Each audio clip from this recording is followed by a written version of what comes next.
It's a question that's haunted humanity for as long as we've been here. What happens when we die?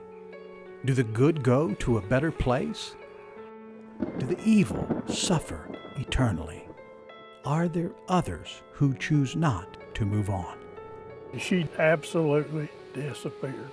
Do souls who depart tragically haunt the places of their untimely demise? I feel around my legs. It's strange. Whether you believe or not, I'm going to take you to a place that will make you wonder.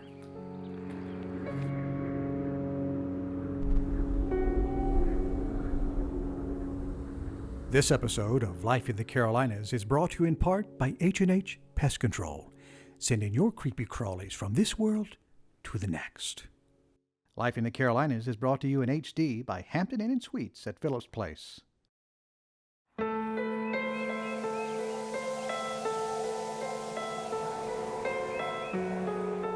Ghost tours are popular in the Carolinas, and I'm here in Gold Hill, North Carolina, an area full of history and tragedy. So if there's any place you might find a ghost, well, I'm guessing it's here. People come to Gold Hill all year round to experience this haunting place. But once each year in October, there's a full-on ghost tour. It's great fun, even for us chickens, or at least those of us who like chicken. Chicken on a stick. I love chicken on a stick. The tour includes a hayride to the area's potentially haunted places. At each stop, storytellers share what's known of the actual history, mixed with a certain amount of local folklore to explain the origin of each haunting.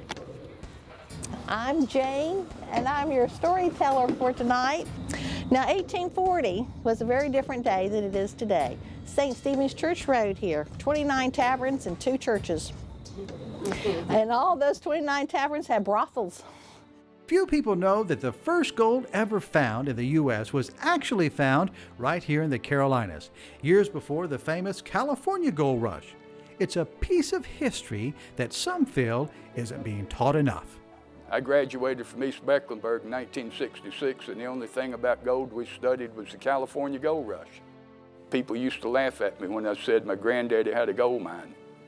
Calvin grew up in this area. His family didn't leave him any gold, but they did leave him this little treasure from a time when gold is what put this place on the map.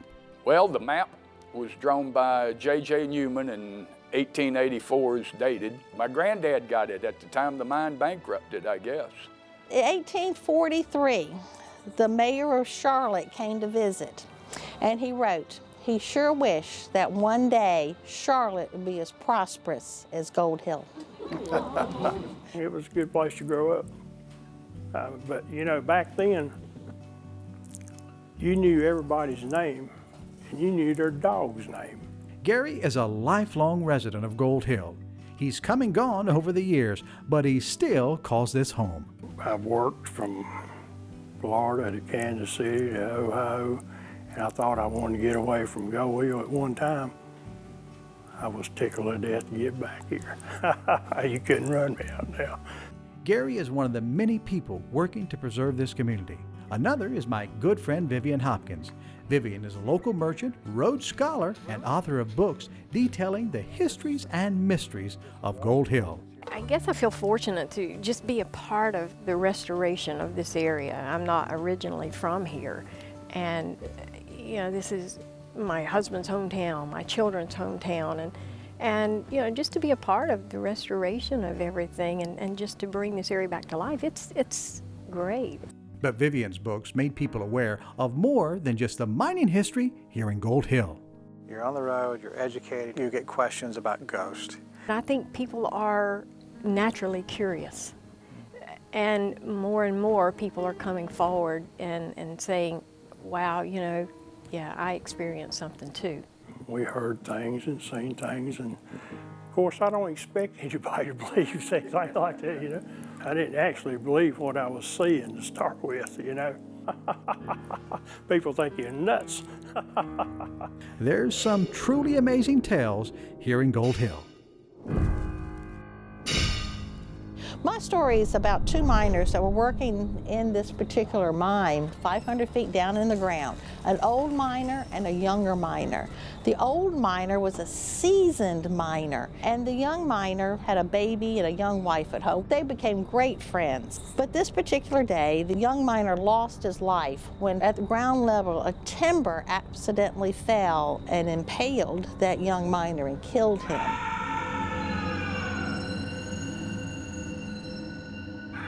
He died in his friend's arms. The older miner made the promise that day that he would look after his young son and make sure he was okay. And he kept his promise. That young boy grew up and told stories to his old miner friend and said that his father came to him every morning at dawn and said, "Please do not go work in the mines because it's too dangerous. Please do not go work in the mines." He would tell him every day at dawn. And he did. He did not go work in those mines because his father's warnings and old miner worked in the mines for him, so he didn't have to. So he did keep his promise to his friend. Thank you. Enjoy your tour, and if something bumps into you tonight, it might be one of those many ghosts of Gold Hill. Real historic events form the basis for many, though not all, of the ghost stories told here at Gold Hill. Bad things have happened, and people are seeing things. They're having experiences. There was a suicide. Tell us about that. Wow. Joe Newman, Captain Joe Newman, was on the scene here at Gold Hill by 1880. Joseph Newman worked for the New Gold Hill Limited Mining Company here at Gold Hill. On the night of April 16th, 1900, he wrote in his diary, "The fates are against me." Throughout the night, he would make entries in his journal. "I fixed the fuse, the caps, and the dynamite with which I will blow myself up."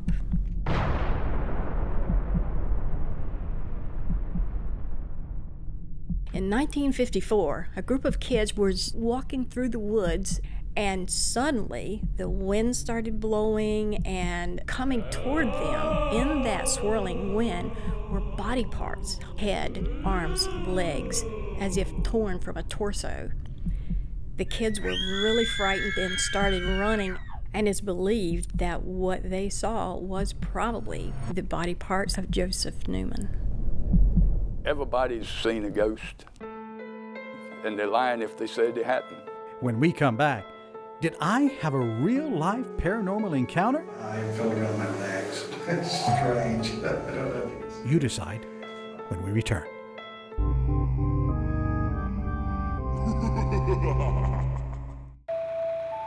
For some, ghost stories are just fun tales.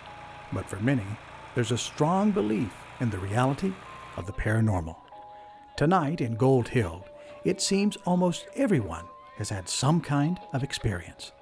We had a gentleman there taking pictures with flash. Every picture he took had light orbs in it, and we were convinced that that was my mother-in-law who had just died 2 weeks ago. We may have seen some ghosts. You felt something. There's been a little tingle. A little tingle? Yeah. A little tingle here in Gold Hill. There we go. I've always been able to see ghosts, and I met an angel. You met an angel? I met an angel. Wow. It was unreal. Wow. People may not believe, but I believe. You know, it happened to me. Thank you, Beth. Good to see you. Bye. Beth saw an angel. In the past, looking beyond the realm of the living was the job of the psychic, the mediums using crystal balls and Ouija boards as tools to communicate with the spirits. We use some of the equipment that you see up here. Today, modern paranormal investigators use more modern equipment. We also like to use this device, which we call a REM pod. It is another EMF detector, and it actually lights up, and we can communicate with spirits using this device. So what type of things have you done in Gold Hill? In Gold Hill, we've actually investigated here about a half dozen times. Gold Hill is definitely in the top 3 of locations that I've investigated that I would say are haunted. Others have also investigated Gold Hill. We investigate claims of paranormal activity. If we can, we try to debunk that kind of stuff and find natural causes and elements that could create that.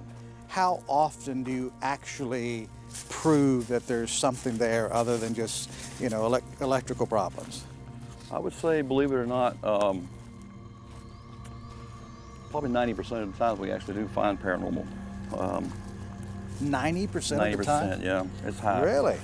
One of the places they've investigated is the pond here at Gold Hill. There's a history to this pond with a multitude of reports of unusual encounters.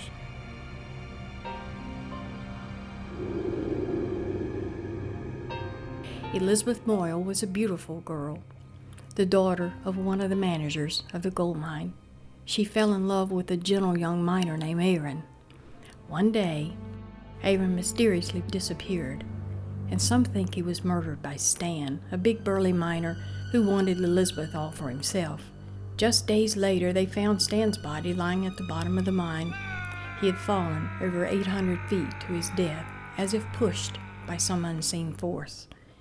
To this day, no one knows for sure what happened, but Aaron's body was never found, and the beautiful Elizabeth would never marry.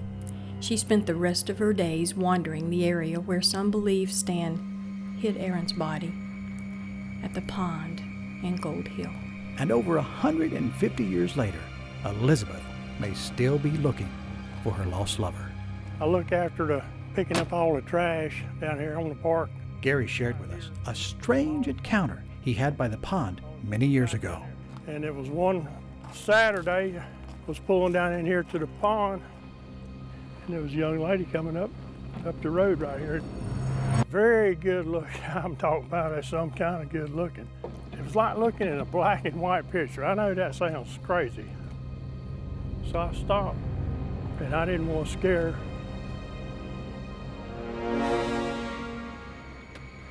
And she came right on up by me here. Hey. And I spoke, but she never made no eye contact or nothing. As she got behind me, I was looking in the mirrors. I didn't see her.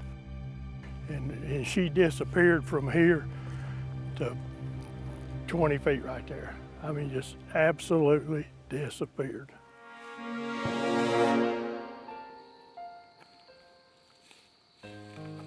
Elizabeth Moyle never married. She continued searching for Aaron.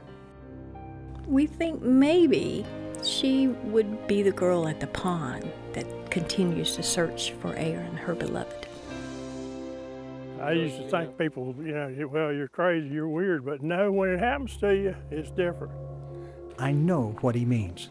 On a previous visit to Gold Hill, I had an interesting experience of my own in one of their more haunted places. We're at the Powder House in Gold Hill, and this is pretty darn exciting. My first visit here was some months ago, and we got a little something on our iPhone. So this is a second visit, have no idea what we're going to see, but just in case, I know miners probably like to drink, so I brought this guy a little gin. So we all going in? You know, we want to be very hospitable, so I brought a little something. I brought you a little gin, so I'm going to sit over on that rock. What about that, Vivian? Is that a good idea? That's a good idea. I have no earthly idea what I'm doing.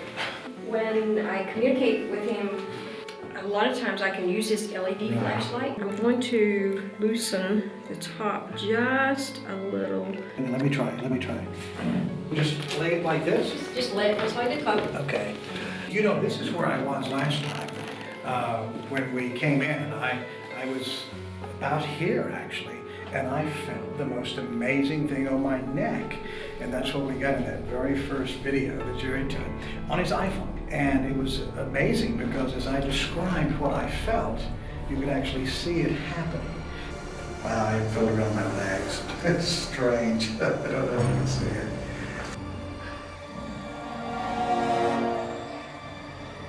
I wouldn't have believed it if somebody had said that to me. Are you here with us, and is it okay that we're here? If so, can you come over and tap one of the lights? And I brought you some gin, too. If you want to try some gin. Oh, yes, thank you. Thank you, so you are here. When you bring up the ghost stories, how do people respond to that? They love it. Everybody loves a good ghost story. Coming up next. He always knew there was one man went to hell in Gold Hill. tragedy strikes in the mines of Gold Hill. What do you think about that? Crazy. Coming up next on Life in the Carolinas.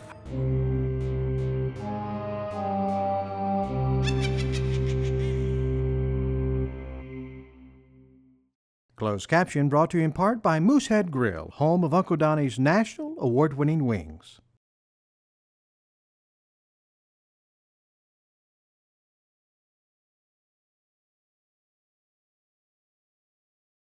There were multiple reports of a black, shadowy visage walking. Ghost stories are fun to hear and to tell.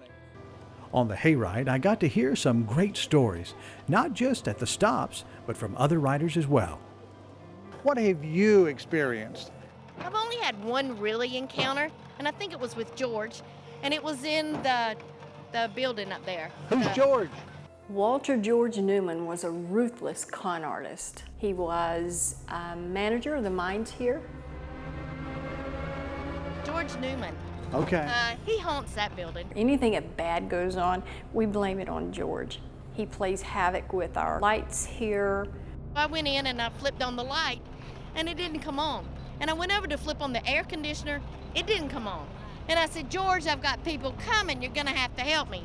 Well, the light and the air conditioner came on at the same time. Are you up for having a conversation with George? No. No. And we have a set of steps. And the bottom step will disappear, the step goes away, and they tumble down. I was coming down the stairway with a box in my hand, knew my footing, and saw the step below me. It was just, wasn't there. Did you hear that? Yes. The step disappears. What do you think about that? Crazy. I don't think I want to go down the steps either. Wow. Ah. Storytelling is an important Southern tradition, and stories we hear as kids, well, they can make an impression that sticks with us our entire lives. My daddy had a pretty much a country store on 52 up there, where all the old men came and sit and talk. As a child, Gary used to listen as the old mine workers would tell their stories, and one tale in particular stuck with him. This was a man that came up to my dad's store every day. I'd heard him say it more than one time. He always knew there was one man went to hell in Goldville, and he would go to telling that story. It's a gruesome and tragic tale that some believe could explain the restless spirit we've encountered in the Powder House. So you guys just came out of the Powder House. Yes. What was that experience like? It was spooky. While I was in there, I felt something brush against the back of my head. Someone just told me that they felt something brush up against them in there. Oh my gosh! Are you ready? It's gonna be crazy. Oh my gosh. Some believe the Powder House to be one of the most haunted places in the Carolinas. Tonight, it's our final destination. Our story here at the Powder House is that of two miners who were good at what they were doing, but made a deadly mistake at one time. That's all it took. They came here to pick up a box of dynamite and loaded it onto a wagon. The miners took the box of dynamite over to the Randolph shaft and lowered themselves into that 850-foot hole in the ground to the bottom tunnel.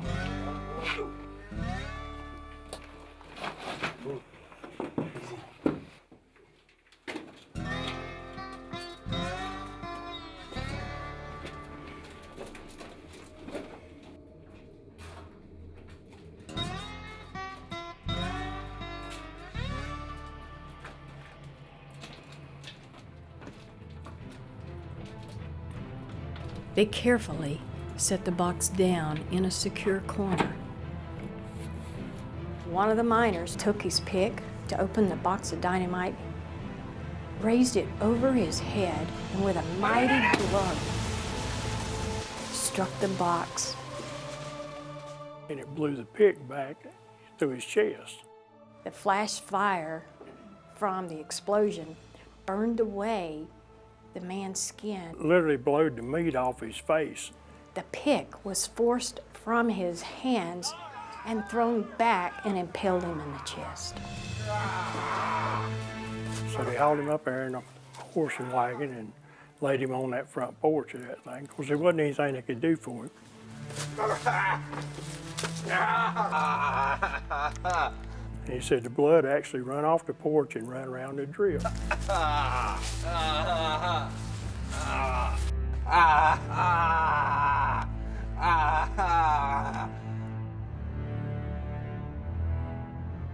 But the man laid there, and he said he cussed straight up till his last breath.